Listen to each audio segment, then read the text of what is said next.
Hello friends, welcome to my channel. చూసారా ఎంత గ్రీనరీగా ఉందో? ఏదో పెద్ద చెట్టును పైనుంచి చూపిస్తున్నా అనుకున్నారు. అయితే మీరు పప్పులో కాలేసినట్టే. ఇది బ్రొకోలీ అండి. రైతు బజార్లో 3 బ్రొకోలీలు 40 రూపీస్కి ఇచ్చారట. ఇక మా శ్రీవారు పొందిగ్గా ఇంటికి మోసుకొచ్చేసారు. ఇక రేస్మిని చూసేద్దరు కానీ రండి రండి వాంగ రండి ఫ్రెండ్స్. ఇక్కడ మీకు వచ్చిన విషయం మీతో షేర్ చేసుకోవాలనుకుంటున్నాను.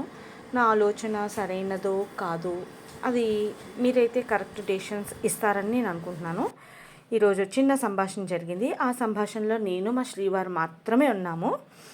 సో అది ఏంటంటే అబౌట్ ఇంటి సంపాదన గురించి అనమాట. నేనే గనుక సంపాదిస్తే అని అన్నానండి. సంపాదించి అమెరికా వెళ్ళిపోతావా అని అన్నారు. లేదు, ఇక్కడే ఉంటా అని నోరు మూసుకొని వంటగదిలోకి వెళ్ళిపోయానండి. ఇక వంట చేస్తూ నాలో రకరకాల ఆలోచనలు, ఎందుకు ఇలా మాట్లాడతామని. వాళ్ళు సంపాదించినా మనం సంపాదించినా ఇంటికే కదా. మనం సంపాదించింది మనం ఒక్కరిమే తినం కదండి.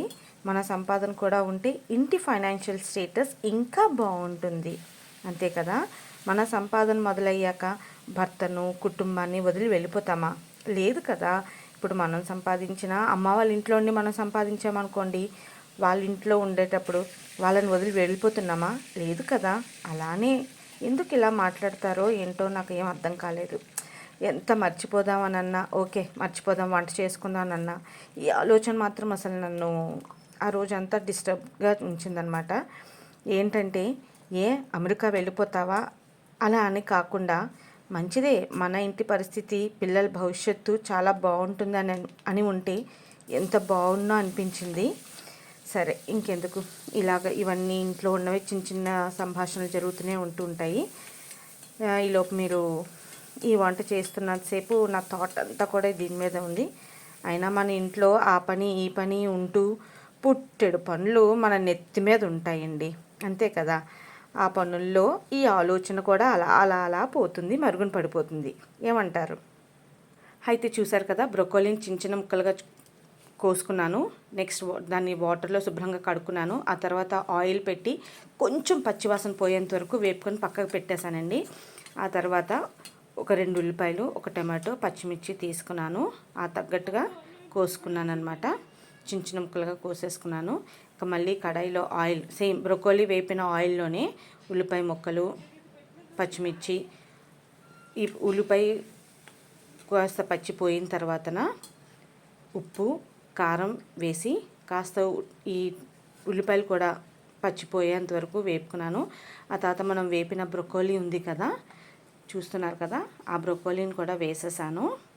వేసి కాస్త అటు ఇటు తిప్పి కొంచెం ఉప్పు కారం ఇవన్నీ కూడా పట్టాలి కూరకి. ఈ బ్రొకోలీ ముక్కలకి అంతటికీ పట్టాలి. ఇంచుమించు కాలీఫ్లవర్ లానే ఉంటుందండి ఇది కూడాను. అటు ఇటు కలిపి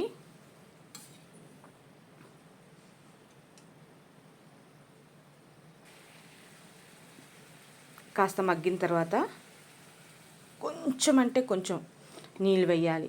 అది చూడండి, ముక్క అస్సలు ములగకూడదు. ముక్క కొంచెం పైన తేలినా కూడా పర్వాలేదు, ఎందుకంటే అది మగ్గిపోతుంది. మనం మూత పెడతాం కదా, మూత పెట్టినప్పటికీ అది కంప్లీట్గా మగ్గిపోతుంది అనమాట. సో మగ్గిన తర్వాతన అప్పుడు మనం ఈ కోసి ఉంచుకున్న టమాటో ముక్కలు ఉన్నాయి కదా, దాన్ని కూడా వేసేస్తాము. అటు ఇటు కలిపేసి మళ్ళీ కాస్త ఒక 2-3 మినిట్స్ పొయ్యి మీద ఉంచితే సరిపోతుందండి. మూత పెట్టేసి పొయ్యి మీద ఉంచేస్తే మనకి కర్రీ రెడీ అయిపోతుంది అనమాట. సో ఈలోపు నేను ఈ టమాటా ముక్కలను వేసేసాను. వేసి మళ్ళీ ఒక్కసారి అటు ఇటు కలిపి దీన్ని మూత పెట్టేసి ఉంచాను అనమాట.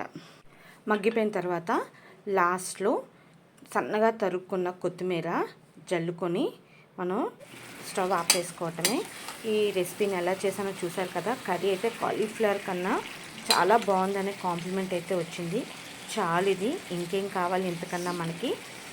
ఎంత సంభాషణ జరిగినా ఇవన్నీ మర్చిపోతాము. వీడియో కనుక నచ్చితే లైక్ చేయండి, కొత్తవారు సబ్స్క్రైబ్ చేసుకోండి. ఉంటానే.